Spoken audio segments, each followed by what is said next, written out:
아멘. 자, 주일 6부에 나오신 여러분을 주님의 이름으로 환영하고 축복합니다. 자, 이제 오늘이 저하고 또 마지막 시간인데요. 앞뒤 좌우에 계신 분과 인사하실 때 조금 또 특이하게 한번 인사를 해보겠습니다. 어떻게 인사하시냐면 아니에요, 신을 벗으세요, 이렇게 한번 인사했으면 좋겠어요. 그 뜻은 나중에 알게 될 겁니다. 아니에요, 옆에 딱 보시고 단호하게 아니에요 이렇게 얘기하시고 신을 벗으세요 이렇게 인사했으면 좋겠습니다. 난감하시죠? 그렇지만 이렇게 인사했을 때 또 나중에 더 기억이 될 줄 믿습니다. 또 이게 굉장한 축복의 인사인 것을 또 나중에 알게 되실 것입니다. 자, 여러분, 1945년 4월 12일에 전 미국인들이 경악할 만한 그런 사건이 일어났는데요. 그들이 그 뉴스를 듣고 다 충격과 그런 혼란함에 빠지게 됐습니다. 무슨 소식이었냐면 바로 미국의 32대 대통령인 프랭클린 루스벨트 대통령이 갑작스럽게 죽음을 맞게 된 그런 소식이었어요. 모든 미국 사람들이 다 정말 엄청나게 놀라는 그런 뉴스였는데, 그리고 혼란스러웠죠. 그런데 그 누구보다 충격과 두려움에 사로잡힌 한 사람이 있었습니다. 그 사람이 누구냐면 바로 루즈벨트의 뒤를 바로 이어서 33대 대통령이 되어야만 했던 해리 트루먼이라는 부통령이었습니다. 부통령이니까 대통령 임기를 채우지 못하고 갑작스럽게 유고됐을 때 그 자리를 메꿔서 33대 대통령이 되었던 거예요. 자, 미주리주 시골 출신이었던 이 해리 트루먼은 하루아침에 자기가 거인의 뒤를 이어서, 거인 루즈벨트의 뒤를 이어 그의 공백을 메워야 하는 자리에 서게 되었다는 사실을 쉽게 받아들일 수가 없었어요. 이 루즈벨트가 누구냐면, 이 루즈벨트는 1933년부터 45년까지 무려 12년 동안 미국 역사상 최초로 3번에 걸쳐서 연임을 했던 그런 대통령이고요. 1929년부터 시작되었던 경제 대공황에서 미국 경제를 회생시키고, 그때 당시에 있었던 세계 대2차 대전 와중에 연합국의 수뇌로서 그 세계 2차 대전을 승리로 이끌어가는 그런 탁월한 지도자였습니다. 거기다가 개인적으로는 소아마비를 알아가지고 장애가 있었음에도 불구하고 늘 얼굴에 그 여유와 그 미소를 잃지 않았던 신사였어요. 그래서 전 미국인들이 모두가 존경하고 사랑에 맞이하는 그런 대통령이었습니다. 자, 이런 루즈벨트 대통령의 뒤를 이어서 아직 끝나지도 않은 세계대전의 그 와중에 나라를 갑작스럽게 이끌어야 했던 그 해리 트루먼의 부담이 얼마나 컸을지 여러분 혹시 조금이라도 상상이 가십니까? 그 부담감, 중압감이 얼마나 컸겠어요. 그래서 그 트루먼이 당시 기자들에게 이렇게 말했다고 합니다. 뭐라고 말했냐면요, 하늘의 달과 별들과 모든 행성들이 다 나에게 떨어지는 것 같았습니다. 여러분, 만일 일생에 단 한 번이라도 기도하신다면 지금 나를 위해서 기도해 주십시오. 이렇게 기자들에게 말했다고 해요. 제가 뭐 부족하지만 열심히 하겠습니다 뭐 이런 게 아니라 하늘의 해와 달과 모든 별들이 다 나한테 떨어지는 것 같다고 그렇게 얘기했다고 해요. 여러분, 이 트루먼보다 더하면 더했지 못하지 않은 그런 상황을 지금 겪게 된, 그런 상황을 맞이한 한 사람이 오늘 본문에 등장하는데요. 그 사람 바로 여호수아입니다. 여호수아 1장 1절, 여러분 이렇게 앞으로 살짝 넘겨보면 보실 수 있지만 1장 1절은 여호와의 종 모세가 죽은 후에 그렇게 시작돼요. 그렇죠? 여호와의 종 모세가 죽은 후에로 시작됩니다. 여러분, 이 모세가 어떤 사람입니까? 지팡이 하나 딸랑 들고 당시에 역사상 가장 잔혹한 정복자 중에 한 명으로 기록된 그 파라오 람세스 2세의 소나귀에서 이스라엘 백성들을 다 건져내죠. 그리고 이 모세가 기도한 다음에 손을 쫙 펼치면 바다가 갈라졌어요. 또랑도 아니고 바다가 갈라지는 그런 사람이었습니다. 민수기 11장 21절에 따르면 광야 40년 동안 걷는 남자, 성경이 걷는 남자라고 그래요. 그러니까 걷지 못한 남자들은 포함이 안 됐다는 얘기죠. 걷는 남자만 60만 명. 걷지 못하는 아주 나이가 연세가 많은 높으신 그런 어른들과 또 아이들, 그리고 여자들을 합해서 대략 200만의 이스라엘 백성들은 오직 모세의 리더십에 의지해서 풀 한 폭이 나지 않는 광야에서 만나를 배불리 먹고, 모세가 바위를 명하고 바위를 쳐서 거기서 나오는 생수로 그들의 마른 목을 축일 수가 있었습니다. 그리고 다른 민족이 침략해 들어오고 그들을 약탈하기 위해 쳐들어와서 그들과 싸워야만 하는 그런 두려운 순간에도 모세가 지팡이를 들고 기도하면 언제나 승리했어요. 이 백성들과 하나님 사이에 선 절대적인 지도자였던 이 모세가 그토록 열망하던 가나안 땅을 바로 코앞에 두고 갑작스럽게 죽음을 맞이하게 되죠. 그리고 여호수아는 모세를 대신해서 하루아침에 가나안을 정복해야 되는 그런 중차대한 사명을 떠맡게 된 겁니다. 맡을게요가 아니라 떠맡게 된 거예요. 오늘 본문을 보면, 우리가 읽은 본문을 보면 여호수아의 이 부담감이 여과 없이 그대로 드러납니다. 13절 한번 보세요. 13절을 보면 여호수아는 혼자 여리고성에 가까이 다가갑니다. 한번 잘 읽어보세요. 그러면 혼자 여리고성에 가까이 다가가요. 혼자, 이 지도자인데 혼자 여리고성에 다가간 것은 여호수아의 성격 때문이기도 하고, 그리고 또 그럴 만한 사정이 있었기 때문이에요. 여호수아는 여호수아 2장에서 볼 수 있는 것처럼, 여호수아 2장을 보면 그런 얘기가 나오는데요. 요단강을 건너기 전에 2명의 정탐꾼을 요단강 건너서 여리고를 정탐하라고 미리 보낼 정도로 철저하고 신중한 그런 백전노장이었기 때문에 이제 곧 전쟁을 치를 여리고성을 한번 보고 싶었어요. 그런데 문제는 하나님께서 요단강을 건넌 이스라엘 백성 모든 남자들에게 다 할례를 받으라고 명하신 거예요. 당시 애굽에는 성인식으로 할례를 받는 그런 풍습이 있었습니다. 애굽에는. 그런데 애굽에서 태어나서 할례를 이미 받아서 받을 필요가 없는 성인 남자들, 이스라엘 백성들도 남자들 다 애굽에서 태어났으니까 성인이 되면 그 풍습에 따라서 할례를 받았겠죠. 자, 그런데 거기서 받아서 지금 받을 필요가 없는 그 성인들은 80세가 된 여호수아와 85세가 된 갈렙을 제외하고는 다 지난 40년 동안 광야에서 죽었죠. 그리고 아직 성인식을 치르지 못한 그 나이대에 이르지 않은 어린아이들, 엄마 아빠의 손을 잡고 정말 출애굽해서 그 통과해서 나온 그 어린아이들부터 지난 40년이 지나면서 이제 50대쯤 됐겠죠. 그리고 마지막에 이제 태어난, 광야에서 태어난 그런 어린아이들까지 광야 길에서는 할례를, 지금은 그렇게 큰 수술이 아니지만 그때 당시엔 굉장히 큰 수술이었죠. 그 할례를 광야길에서는 받을 수가 없었던 모든 남자들은 다 할례를 받고 그 후에 회복하는 동안 움직일 수 있는 남자가 없었어요. 그러니까 여호수아가 혼자 움직일 수밖에 없었던 겁니다. 자, 이스라엘 백성들이 지금 할례를 받고 쉬면서 회복하고 있는 이 길갈이라는 땅에서 여리고 왕이 다스리는 여리고라는 도시 국가까지는 여리고 평지를 한 7km에서 8km 정도 걸어가야 했습니다. 혼자 그 길을 걸어서 여리고성에 가까이 이르렀을 때 여호수아의 눈에 나타난 것은, 그 여호수아의 눈앞에 나타난 것은 지금의 아파트 3, 4층 높이에 이르는 어마어마한 높이의 여리고 성벽이었어요. 지금이야 3, 4층이 별로 높지 않지만 3,500년 전에 3, 4층 높이의 성벽이라는 것은 정말 절망이죠. 그대로 절망이었습니다. 사실 그 당시 기술로는 그 정도 높이에 다다르는 성벽을 쌓을 수도 없었는데요. 여리고성 사람들은 굉장히 영악했습니다. 제가 화면을 한번 보여드리면서 설명을 드릴게요.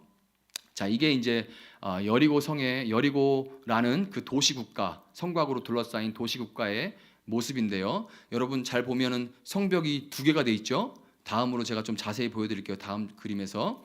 자, 그 성벽이 이렇게 된 겁니다. 첫 번째 성벽이 앞에 있고요. 그 여리고 평지를 한 7, 8km 걸어가면 드디어 이제 예루살렘에 올라갈 수 있는 경사가 나타나는데요. 영악하게도 이 여리고 사람들은 그 경사 위에 첫 번째 성벽을 쌓고, 그 첫 번째 성벽은 돌담이었어요. 돌벽이었고, 그 다음에 이제 경사를 이용해서 제방을 둔 다음에 그 첫 번째 돌벽이 높이가 끝날 때쯤에 두 번째 벽을 또 쌓았는데, 이 벽은 돌벽이 아니라 흙으로 쌓은 토벽이었어요. 그런데 그것을 밑에서 보는 사람은 알 게 아니죠. 알 수가 없죠. 그냥 밑에서 볼 때는 큰 하나의 엄청나게 높은 돌벽으로 보이는 거예요. 이만큼 영악하게 그 성벽을 쌓아놓았습니다.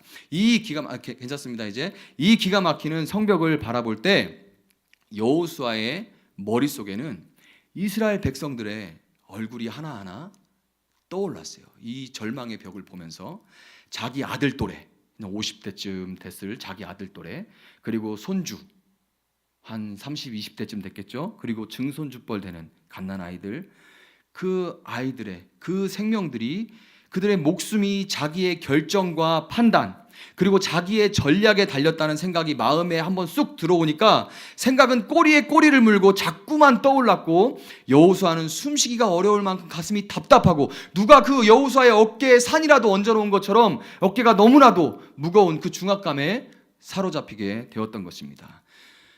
제가 이렇게 말씀드리면, 에이, 목사님이 독심술을 하는 것도 아니고 3,500년 전 그 사람의 마음을 어떻게 알아요? 지금 옆에 있는 사람 마음도 모르면서 이렇게 독심술가도 아니고 뭐 이렇게 반문하실 분도 있을 텐데, 이거는 제가 꾸며낸 얘기가 아니니까 조금만 더 들어보시기 바랍니다. 여호수아가 걱정과 그 번민으로, 두려움으로 막 번민하고 있을 때 저만치에서 한 사람이 칼을 빼들고 여호수아를 마주 서 있었습니다. 여호수아가 누군가 해서 그 사람에게 걸어 나가면서 물어보죠. 뭐라고 물어봅니까? 본문에서 보면 너는 우리를 위하느냐? 우리의 적들을 위하느냐? 이렇게 물어봅니다. 그러니까 아군이냐? 적군이냐? 이렇게 물어본 거죠. 쉽게 말하면 너는 내 편이냐? 적이냐? 이렇게 물어본 거예요. 여러분, 이 말에서 우리는 여호수아의 마음을 읽을 수가 있는 거예요. 여러분, 사람은 누구나 마음에 가득한 것을 입으로 말하게 되어 있습니다. 내가 지금 남편 때문에 힘들고, 내가 지금 자식 때문에 힘들고, 내가 지금 뭐 집이 안 팔려서, 집을 내놨는데 집이 안 팔려서 사업이 막 이렇게 저렇게 힘들어서 진로가 막막해서 가슴이 답답하면 본인만 모르지 그 사람 주변에 있는 다른 사람들은 지금 이 사람이 무슨 문제인지 다 알아요. 어떻게 알죠? 그 사람이 입만 열면 똑같은 얘기를 계속하니까 알죠.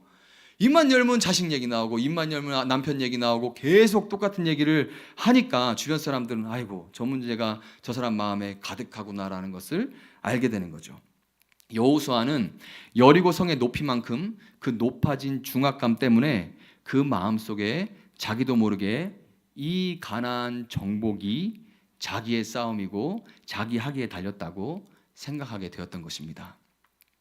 여러분, 여리고 성과 같이 그렇게 막막하게 느껴지는 문제들 앞에서 우리는 스스로 그 문제를 해결해 보려고 이렇게 저렇게 막 계획을 세우고 나름의 노하우를 총동원하고, 있는 인맥 없는 인맥 다 끌어다 대고 막 그렇게 아무리 머리를 굴려도 우리는 단 1초 앞의 일도 모르는 그런 사람들이기 때문에 도대체 우리 안에 올라오는 그런 초조함과 불안과 염려를 떨쳐낸 방법이 없어요. 그렇다 보니까 내가 아무리 계획을 짜놓고 자 이렇게 하면 될 것 같아, 그래도 여전히 우리 안에서 불안함 때문에, 염려 때문에 생각이 계속 폭주하게 돼서 잠을 못 이루는 날들이 많죠. 그리고 때로는 그것 때문에, 그 불안감과 염려 때문에 쉬지도 못하고 과로하기도 하죠. 그리고 반대로 그 불안과 염려에 사로잡혀서 불안장애나 심한 우울감을 경험하기도 하는 거예요. 여러분, 만약 여호수아가 이 부담감과 중압감 그리고 책임감으로 인해서 그 마음이 흐려지지 않았다면 과연 칼을 빼들고 마주 서 있는 그 사람에게 뭐라고 물어봤을까요? 여호수아가 원래 정상이라면, 지금처럼 이렇게 마음이 불안하고 막 이것 때문에 흐트러지지 않았다면 뭐라고 물어봤을까요? 한번 상상해 보세요. 여호수아인데 뭐라고 물어봤겠어요? 아마도 여호수아는 분명히 너는 하나님을 위하느냐, 하나님의 적들을 위하느냐, 이렇게 물어봤을 겁니다. 그렇죠? 왜냐하면 여호수아는 그 누구보다 이 전쟁이 자기가 아니라 하나님께 속해 있다는 것을 잘 알고 있는 사람이었기 때문입니다. 여호수아는 여러분 잘 아시다시피 출애굽 1세대로서 하나님께서 모세를 부르시고 그를 통해서 이스라엘 백성들을 바로의 손에서 건져내시고 그들을 그 땅에서 인도하여 내시고 젖과 꿀이 흐르는 가나안 땅으로 마침내 들어갈 수 있도록 해주신다는 그 약속을 모세를 통해서 직접 들었죠. 그리고 하나님께서 그 약속을 성취하시기 위해서 애굽에서 10가지 재앙으로 애굽을 초토화시키는 모습을 그는 직접 목도했어요. 그리고 하나님께서 홍해를 가르시고 구름기둥과 불기둥으로 그들을 인도하시고 만나와 메추라기를 먹이시는 것을 지난 40년 동안 정말 매일같이 경험했던 것이 바로 여호수아입니다. 심지어 이 여호수아는 고령의 모세는 이미 출애굽할 때 80세였잖아요. 이 고령의 모세를 대신해서 여호수아는 실질적으로 이스라엘의 적들과 칼을 마주친 사람이 바로 여호수아예요. 그냥 하나님께서 벌이시는 일들을 그냥 수동적으로 경험했던 것만이 아니라 하나님의 명령에 따라서 정말 그 적들과 칼을 부딪히고 불꽃이 튀는 그 전쟁의 한복판에 있던 것이 바로 여호수아입니다. 이 여호수아는 변변한 무기도 없이 노예 출신의 오합지졸들을 이끌고 정말 이 당나라 부대들을 이끌고 바람처럼 말을 달리면서 칼을 휘두르는 아말렉 전사들을 상대하면서 또 약탈로 주변국들을 정말 벌벌 떨게 만들던 요단강 동쪽의 강대국인 헤스본 왕 시온과 바산 왕 옥을 물리치면서 이 전쟁은 여호와 하나님의 전쟁이며 자신이 할 일은 하나님 말씀에 순종해서 하나님께서 이미 승리하신 전쟁에 동참하는 것뿐이라는 것을 여호수아는 분명히 알고 있었습니다. 여러분, 그런데도 여호수아는 지금 거대한 여리고 성벽 앞에서 이 모든 하나님을 아는 지식과 경험들을 뒤로 한 채로 스스로 하나님이 되어서 자기와 이스라엘 백성들의 생명과 미래를 책임질 그런 방법을 찾기 위해서 자기 내면으로 지금 파고들고 있는 거예요. 어떻게 하지? 어떻게 하면 될까? 이렇게 자기 내면으로 파고들고 있었던 거예요. 그런데 여러분, 자기 내면이라는 것이, 여러분과 저의 그 내면이라는 것이 선악을 알게 하는 나무의 열매를 따먹어 놓고 어찌할 바를 몰라 무화과 나무 잎으로 부끄러움을 가리고 두려움의 나무 뒤에 숨었던 그 아담의 죄성이 그 부끄러움과 그 두려움으로 가득한, 죄로 인해 부끄러움과 두려움으로 가득하게 된 그 아담의 죄성이라는 것이 동일하게 우리 내면에 있고 여호수아의 내면에 있기 때문에 아무리 자기 내면을 들이파보고 들어가 봐야 얻는 것은 수치와 두려움뿐입니다. 여러분, 여호수아는 신이 아니라 우리와 동일한 성정을 가진 사람이에요. 짧게는 몇 년, 길게는 지난 40년에서 50년 동안 신앙생활을 하면서 우리는 광야의 이스라엘 백성들이 경험했던 것처럼 인생이라는 광야를 여행하는데 부담이 될 만큼 짊어지고 갈 것이 많은 부자는 아닐지 몰라도, 우리가 너무 짊어질 것이 많은 그런 부자는 아닐지 몰라도 먹을 것과 마실 것을 공급해 주시고 타는 해와 이를 악물게 하는 그런 추위를 지나가는, 그런 밤의 추위를 지나가는 것과 같은 그런 우리 인생길에도 때를 따라 구름기둥과 불기둥으로 피할 곳을 마련해 주시는 하나님을 경험해 왔습니다. 아멘입니까? 그리고 잠도 자지 않고 우리 영혼을 삼키려고 우는 사자와 같이 덤벼드는 그런 악한 영들의 공격 앞에 그들은 자지도 않고 졸지도 않고 우리를 삼키려고 그렇게 덤벼드는데, 하나님은 오합지졸과 같은 우리를 위해서 졸지도 주무시지도 않고 우리를 지켜주셨습니다. 아멘입니까? 여러분, 그런데도 우리는 우리 앞에 여리고 성벽과 같은 그런 문제들을 맞닥뜨리게 되면 여지없이 40년 50년 그 신앙생활을 했거나 지난 몇 년간 믿었거나 얼마나 많은 경험을 했거나 얼마나 하나님을 체험했거나 관계없이 문제를 만나게 되면 여지없이 내가 실수하면 내 자식들은 어떻게 하나? 내가 잘못 판단하면 내 노후는 어떻게 되나?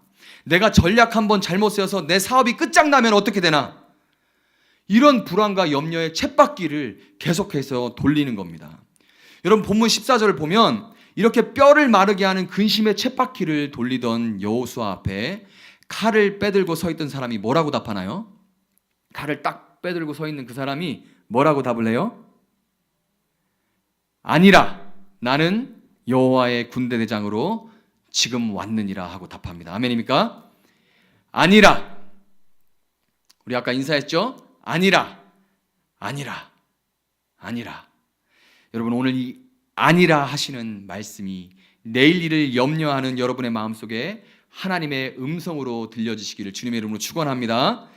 여러분, 아닙니다. 이 전쟁은 여러분과 저에게 속한 것이 아닙니다. 아멘입니까? 여러분과 저의 인생, 가정, 사업장, 자녀들의 삶과 믿지 않는 배우자와 사랑하는 사람들의 구원을 위한 그 싸움의 대장은 여러분과 제가 아니라 바로 여호와 하나님이심을 믿으시기 바랍니다. 여러분, 이 여호수아 5장 첫 부분을 보면 요단을 건너 가나안 땅에 첫 발을 디딘 이스라엘 백성들에게 하나님께서 내리신 명령이 할례를 행하고 유월절을 시행하라는 것이었어요. 유월절을 지키라는 것이었습니다. 할례를 행하고 유월절을 지키라는 것이었어요. 여러분, 이스라엘 백성들이 요단강을 건너서 가나안 땅에 들어갈 때 동서남북 그 방향 중에서 어느 방향으로 요단강을 건너 가나안 땅에 들어갔죠? 여러분, 이스라엘 지도 아시죠? 가운데에 그 요단강이 흐르고 이스라엘 백성들이 어느 쪽에서 가나안 땅으로 들어갔죠? 동서남북 중에서. 제가 볼 때는 지도가 앞에 있으면 이쪽에서, 여러분이 볼 때는 이쪽에서. 그럼 어느 쪽이에요? 동쪽으로부터 들어갔습니다. 동쪽으로부터 여리고를 통해 가나안 땅으로 들어갔다는 것은 가나안 땅 전체가 거룩하신 하나님이 거하시는 하나님의 성소라는 것을 보여주는 거예요. 창세기 2장에서 하나님의 성소인 에덴 동산을 여러분 기억해 보세요. 에덴 동산을 보면 에덴 동산도 지금 요단강이 앞에 흐르는 것처럼 강이 흐르죠. 에덴 동산 앞에도 강이 흐릅니다. 그리고 창세기 3장 마지막 절을 보면 하나님께서 에덴 동산에서 사람들을 쫓아내신 다음에 아담과 하와를 쫓아내시고 어느 쪽으로 쫓아내시죠? 동쪽으로 쫓아내요. 그래서 에덴의 동쪽이라는 영화도 있었죠. 에덴의 동쪽 쫓아내시고 그 오른쪽 동쪽을 통해서 들어오는 그 에덴 동산의 입구에 그룹들, 천사들과 두루 도는 불칼을 두어서 지키게 하십니다. 그러니까 여호수아가 지금 칼을 들고 서 있는 천사를 만난 것은 유월절 어린 양의 피로 구원받아 하나님과 관계가 회복된 그 이스라엘 백성들은 이제 마귀의 종노릇하면서 저주 아래 놓여 수치를 당했던 과거의 삶은 할례를 받는 것처럼 다 끊어지고 다시금 하나님이 거하시고 다스리시는 성소에 들어왔다는 의미인 거예요. 믿으십니까? 여러분, 유월절 어린 양의 피로 구원받아서 가나안 성소에 들어온 이스라엘 백성들처럼 첫사람 아담과 함께 범죄하여서 에덴에서 쫓겨난 여러분과 저도 둘째 아담인 예수 그리스도께서 십자가에서 흘리신 보혈로 하나님의 성소에 이미 들어와 있다는 걸 여러분 믿으시기 바랍니다. 본문 15절을 보면 여호와의 군대대장이 여호수아에게 뭐라고 말해요? 네가 선 곳은 거룩하다라고 말합니다. 이 여호와의 군대장이 네가 선 곳은 거룩하다고 말한 것처럼 우리가 밟는 모든 땅, 여러분이 밟는 모든 땅, 또 여러분과 저의 모든 삶의 터전은 거룩하신 하나님이 거하시는 성소라는 것을 여러분 믿으시기 바랍니다. 여러분, 이미 하나님의 성소인 그 가나안 땅에 아직 여리고 성이 있고 그리고 하나님을 대적하는 7 부족이 있었고 또 여전히 피 흘리는 전쟁이 있었던 것처럼 이미 하나님의 다스림을 받는 우리의 삶에도 아직 수많은 감당하기 어려운 문제들이 도사리고 있고 여전히 마음이 무너지고 눈물로 눈이 짓무르는 그런 나날들이 있다는 것이 사실이죠.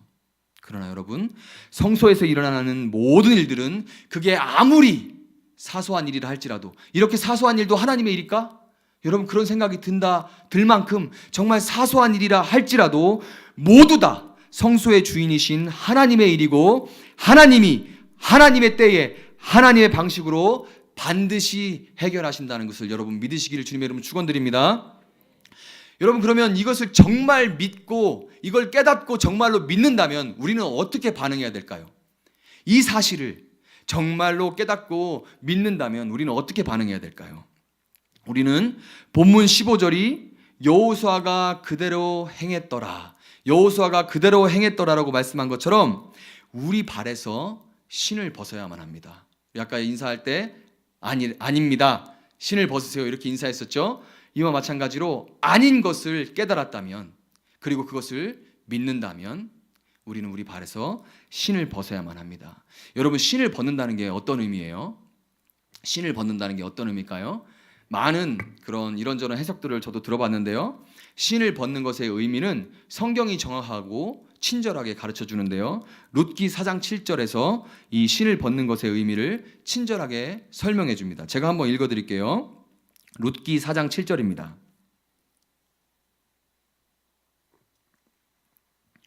옛적 이스라엘 중에는 모든 것을 무르거나 교환하는 일을 확정하기 위하여 사람이 그의 신을 벗어 그의 이웃에게 주더니 이것이 이스라엘 중에 증명하는 전례가 된지라. 아멘. 룻기 4장 7절에서 신을 벗는 것의 의미를 친절하게 설명해 주죠. 이스라엘 사람들은 어떤 거래가 끝나고 나면 그 일을 확정하기 위해서 신을 벗어줬어요. 지금 말로 바꾸면 인감 도장을 찍어준다는 말입니다. 여러분 다 아시다시피 인감을 찍어주면 내 권한이 완전히 상대방에게 넘어가게 되죠. 인감 찍어주면 그냥 구두로 언약하는 것과는 다릅니다. 인감을 찍어주면 이제는 내 권한이 완전히 넘어가게 되는 거예요. 하나님은 이스라엘 사람이라면 다 알고 있는 이 신을 벗는다는 문화적인 용어, 우리나라 사람이라면 이런 예가 있겠죠. 국수 언제 먹여줄 거야? 이렇게 얘기하면 이 국수라는 것은 전혀 결혼식과 상관없어도 우리는 국수 언제 먹여줄 거야? 이렇게 물어보면 다 알죠. 한국 사람이라면 결혼 언제 할 거냐는 얘기구나. 이건 우리 한국 사람의 문화이기 때문에 아는 거예요. 하나님께서 만약에 한국 사람에게 얘기한다면 이 문화를 이용해서 말씀하시는 거예요. 우리가 다 알아듣도록. 신을 벗는다는 의미, 이스라엘 사람이라면 다 알고 있는 문화적 용어를 사용하셔서 지금 여호수아에게 말씀하시는 하나님께서 말씀하신 그 의미는 뭐예요? 인감 도장 찍어라. 네 권한을 나에게 온전히 다 넘기라고 말씀하신 겁니다. 믿으십니까?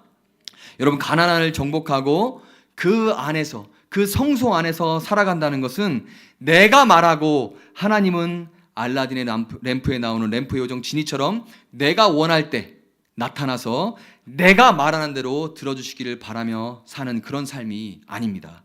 하나님이 거하시는 하나님의 성소, 가나안 땅에서 살아간다는 것은 여호수아가 내 주여 종에게 무슨 말씀을 하려 하시나이까 하고 물었던 것처럼 하나님의 뜻이 나를 통해 이루어지도록 하나님이 말씀하시고 나는 그 말씀에 순종하는 삶을 살아가는 것입니다.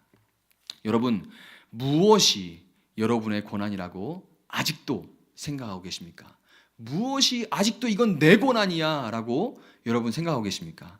여러분이 시작한 사업, 직장에서의 승진, 부서 이동, 자녀 문제, 이사, 진로, 심지어 믿지 않는 부모와 배우자 그리고 자녀들이 구원받고 교회에 나오는 일들까지도 여러분을 지금 여러분을 그 성소로, 지금 여러분이 발을 딛고 살고 있는 그 성소로 부르신 하나님의 권한이라는 것을 여러분 믿고 여러분의 신을 벗어 하나님께 드리는 여러분 되시기를 주님의 이름으로 축원합니다. 여러분, 여호수아가 신을 벗어서 하나님께 드린 후에 우리가 모두 아는 그 놀랍고 그 유명한 사건이 뒤따라오는데, 여호수아 6장의 소제목이 뭐예요? 작은 제목이 있죠. 여호수아 6장의 소제목이 뭐죠? 여리고성이 무너지다. 아멘. 여러분, 여호수아의 경험과 지난 40년의 경험과 전장터에서 잔뼈가 굵은 그 경험과 전략이라면 비록 기간이 조금 오래 걸릴 수는 있었겠지만 어떻게든 여호수아는 여리고성을 정복했을 수도 있습니다. 그러나 여러분, 만약에 여호수아가 자기 경험과 힘을 의지해서 그렇게 여호수아 성을 정복했다면 엄청난 피 흘림을 피할 수가 없었을 거예요. 여러분, 이것이 바로 우리는 나름대로 안다고, 나름 한다고 하는데도 불구하고 여러분이 여러분의 경험과 여러분의 힘으로 일할 때 여러분의 가정에, 직장에, 심지어 교회에 그토록 서로 피 흘리고 마음 아파하는 일들이 많은 이유인 거예요. 여러분, 사람은 아무리 똑똑해도 아무리 경험이 많아도 앞을 향해서 서면 뒤에는 그림자가 생기는 그런 한정된 그런 존재이기 때문에 상처를 주고받을 수밖에 없습니다. 그러나 여러분, 하나님은 사람은 상상조차 할 수 없는 방식으로 일하셔서 여리고성을 무너뜨리셨습니다. 하나님이 일하셨을 때 여리고성을 정복하는 동안 하나님 백성 중 그 어느 누구도 단 한 사람도 피 흘리지 않았고, 단 한 방울의 피도 흘리지 않았고, 심지어 여리고 사람 중에 하나님만을 두려워했던 기생 라합과 그녀의 가족들까지 구원을 받을 수가 있었던 겁니다. 여러분, 이 사실을, 하나님이 일하실 때만 피 흘림이 없다는 사실을 여러분의 마음에 깊이 새기시기를 주님의 이름으로 축원드립니다. 제 말씀을 맺도록 하겠습니다. 오늘 본문의 말씀은 사실 제가 중등부 전도사 시절인 2009년 7월 31일 날 늦은 밤에 하나님께 받은 말씀이에요. 어떻게 이렇게 날짜까지 기억하냐 그렇게 물으시면, 그날 밤에 제가 그 중등부 여름 수련회를 앞두고 잠이 오지 않아서 일어나서 기도를 하고 있었기 때문입니다. 2009년 그 한 해 전인 2008년 여름 수련회가 사실 별로였거든요. 정말 별로라고밖에 인정할 수 없는 그런 수련회였습니다. 그래서 하나님을 위한 것이라고 하면서도 제 마음속에는 자려고 누웠는데도 애들이 밍숭맹숭, 올해도 이렇게 맹숭맹숭하고 눈만 꾸벅꾸벅 뜨고 있으면 어떡하지? 애들 삶의 변화가 하나도 없으면 어떡하지? 어떻게 하면 애들을 확 다 뒤집어 놓을 수 있을까 하는 생각들이 막 꼬리에 꼬리를 물어서 자리에 누웠지만 잠을 잘 수도 없었고, 기도를 한다고 무릎을 꿇었지만 기도가 아니라 근심하면서 계획을 계속해서 짜고 있었어요. 그때 하나님께서 갑자기 그 말씀을 묵상하고 있던 것도 아닌데 제 마음 가운데 이 말씀을 떠오르게 하셨습니다. 이 말씀을 받고 아니구나 라고 깨닫고 저는 신을 벗어서 하나님께 드릴 수가 있었습니다. 제가 그렇다고 일을 안 했다는 건 아니에요. 그런데 이 일이 내 것이, 내 책임이, 내가 해서 되는 것이 아니라 이 모든 것은 다 하나님이 알고 계시고 하나님이 싸우시는 싸움이라는 것을 알고 한 거예요. 그리고 저는 그 신을 벗어드렸을 때 다른 어떤 수련회와도 비교가 안 되는, 제가 잊을 수 없는 하나님의 일하심을 만나게 되었습니다. 여러분, 우리는 신을 벗어서 하나님께 드렸다고 고백하면서도 인감을 찍어서 내 권한을 하나님께 넘겨드렸음에도 불구하고 또다시 내 인생, 내 배우자, 내 자녀의 인생을 통제하는 것이 내 권한인 것처럼 생떼를 부리면서 두려워하고 끊임없이 서로 피 흘리며 사는 어리석은 존재들입니다. 그러나 여러분, 우리는 다 양 같아서 그릇 행하며 제 길로 갔지만 하나님은 우리 죄를 향한 무서운 그 진노를 신발이 벗겨진 채 나무에 못 박히신 예수님의 발에 쏟으셨다는 것을 여러분 기억하시기 바랍니다. 여러분, 구약의 여호수아는 신이 아니었기 때문에 두려워했고 결국 가나안 땅을 온전히 정복하는 데 실패했지만, 신약의 여호수아이신 예수님은 겟세마네 동산에서 인간적인 두려움으로 내 아버지여 만일 하실 만하거든 이 잔을 내게서 지나가게 하옵소서라고 기도했지만, 결국에는 그러나 나의 원대로 마옵시고 아버지의 원대로 하옵소서 그렇게 기도하시고 마침내 십자가를 지심으로 하나님께 온전히 순종하셨습니다. 여러분, 맨발로 골고다 길을 오르시고 그 발에 못 박혀 여러분과 저의 죄를 씻으시고 온전한 순종으로 완전한 예배를 드리신, 하나님께 드리신 그 예수님, 바로 그 예수님이 하나님의 보좌 우편에서 지금도 여러분을 위해 기도하고 계신다는 것을 믿으시기 바랍니다. 그 예수님을 믿음으로 예수님의 의와 사랑을 덧입고 끝내 내가 대장이 아니라 하나님이 대장 되시고 그 하나님께 순종함으로 오늘도 여러분의 여리고성을 무너뜨리시는 하나님의 일하심을 경험하고 감격하고 감사하시는 여러분들 한 사람 한 사람이 되시기를 주님의 이름으로 축원합니다. 시간 함께 찬양하고 하나님께 기도로 나아가는